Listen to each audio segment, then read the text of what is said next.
good afternoon. Could we go ahead and run that commercial? There is one thing you will never see here in the holiest city of Islam. Something considered so dangerous and blasphemous, it is banned in Saudi Arabia and persecuted even in Iraq. The one thing you will never see here is a Christian church, because Muslim tolerance for any other religion does not exist. So why do outraged Americans have to tolerate building a proposed 15-story mosque on sacred ground and be submissive to a religious double standard, when all over the world Christians are being persecuted, beaten, and killed at the hands of Muslim extremists? The same kind of extremists that attacked America on 9/11. And today we'll see a mosque at ground zero as a symbol of submission. This double standard is just one example of Muslim intolerance. There are many others. For more information, go to no911mosque.org.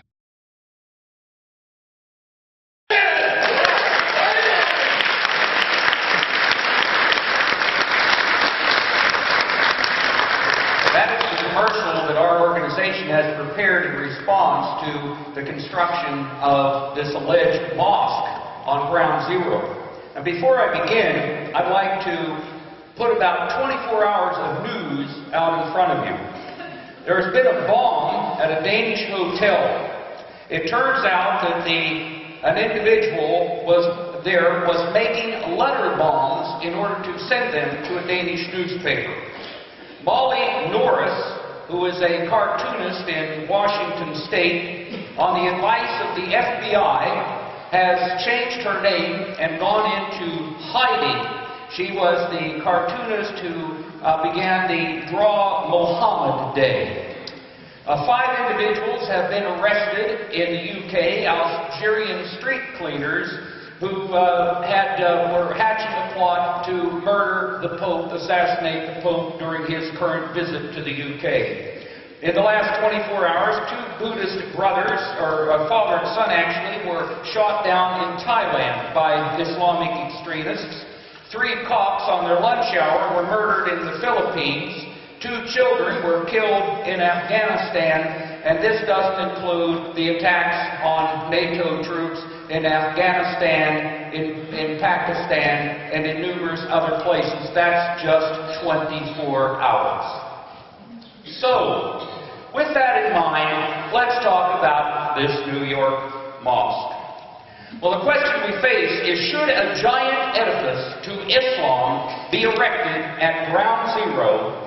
And it is the question that is facing Americans who are tired of decades of Islamic violence, including the first attack on the World Trade Center in 1993, the downing of Pan Am Flight 103, the attack on the U.S. Cole that left so many of our brave sailors dead, injured, and the numerous other attacks, kidnappings, and hostage situations throughout the world. The Ground Zero Mosque debate has raged on for just a few months, but the stated reasons for its construction have morphed as proponents have been forced to change strategies. First, Americans were told that the Cordoba Mosque was intimately linked to Ground Zero, and that it was indeed a memorial to those lost in the name of Islam during that Islamic Jihad attack on September 11, 2001.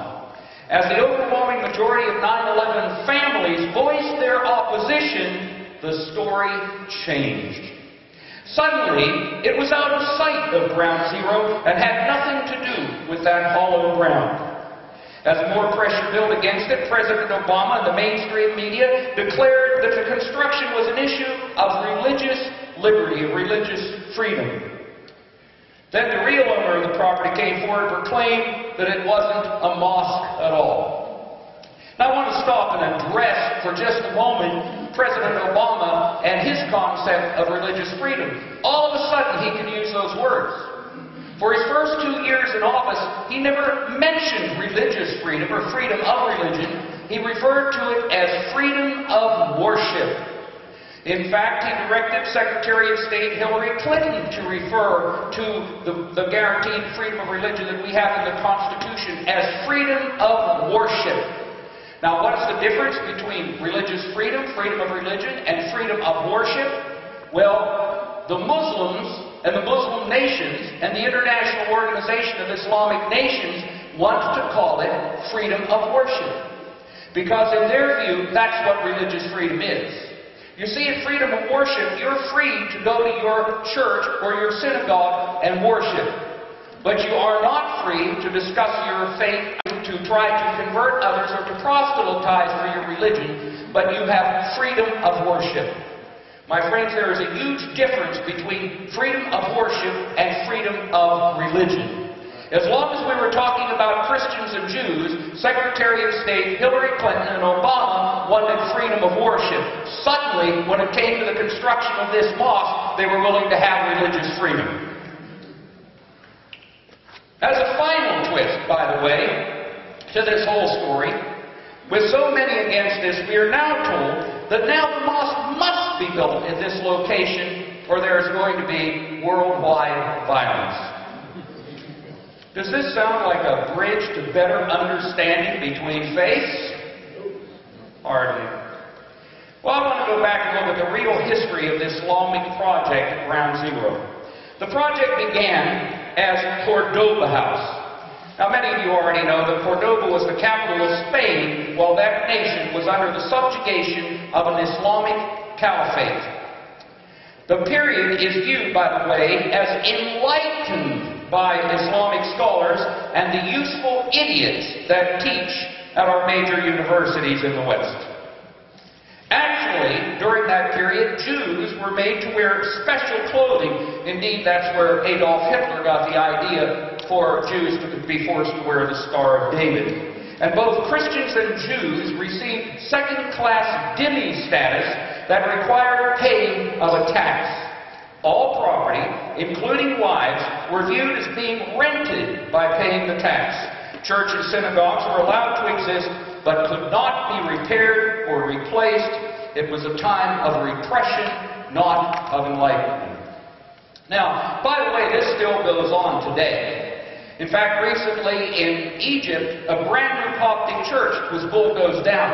They had received the permits from the secular government, but the local authorities and the original authorities, citing Sharia law and the status of dhimmihood, had the church bulldozed down. In dhimmitude, and I recommend, I have a good friend, he's an brilliant Australian theologian by the name of Dr. Mark Drury, and he has written a book called The Third Choice. And I recommend his book and I recommend his website. If you just look him up under Mark Drury, you will find him. The third choice, by the way, that he refers to, whenever you are conquered by Islam, you have three choices: conversion, death, and then the third choice, dhimmitude, in which you accept a position as a second-class citizen and pay a tax to continue to be able to live under Islam. Now, once those that were opposed to the Cordoba House revealed to the public what the name implied, well, the name was changed to the Park 51. Well, then other problems arose. The media, wanting to assist in the promotion of Cordoba House, reported that both Christians and Jews served on the board of directors of it. But the reality was, the corporation did not even exist. It was a planned 501c3, still does not exist. The man alleged to be the main planner, Imam Fazal Abdul Rauf, will be only one of 22 members of the board of directors of this alleged corporation, not yet to be formed, according to the real developer and owner of the property, Sharif El Gamal, who, by the way, purchased the land along with an existing building next to it. Both will be demolished. He bought this cash, as we know. Sharif El Gamal, who is 37 years old, and just a few years ago was waiting tables at a New York restaurant, has refused to identify where or who furnished, where the $4.8 million came from, or who the individuals were that were furnishing it. El Gamal, by the way, has a history of arrests involving assault, public drunkenness, DWI, petty theft, and solicitation of prostitutes. He was virtually destitute until he purchased rundown properties cash in New York several years ago, and where that cash came from, we're not sure. Imam Raouf, who has proclaimed that the building will be a bridge for interfaith activity, is associated with a mosque in New York City founded by his father. In October 2001, the imam there, Sheikh Mohammed Gamahaya, who was at that time the mosque of the Sheikh, declared that Jews had actually attacked the Trade Center's twin towers, and then he departed to the Middle East. Raouf has never condemned those statements and remains on the board of directors of that mosque. Other radicals are known to be frequent speakers at Imam Raouf's mosque. Faz Khan, he is a doctor who claims that he was a first responder at 9/11, although no one recalls seeing him there. And he states, quote, that Muslims were framed, and has written a paper to that regard. He is part of a group associated with called Muslims for 9/11 Truth. Now, he claims, by the way, as with other 9/11 truthers, that these aircraft didn't cause the buildings to fall, that there were internal devices, explosives planted beforehand that went off after the aircraft collided with the building. Some of them claim that it's video tricks and that the aircraft never actually even hit this. Now, are we supposed to believe that Raouf knew nothing of this man's beliefs when he was invited to speak at his mosque several times? Well, I don't think so. Hardly can it be when all that Khan talks about when he's asked to speak publicly is about his belief of these planted explosives inside the building.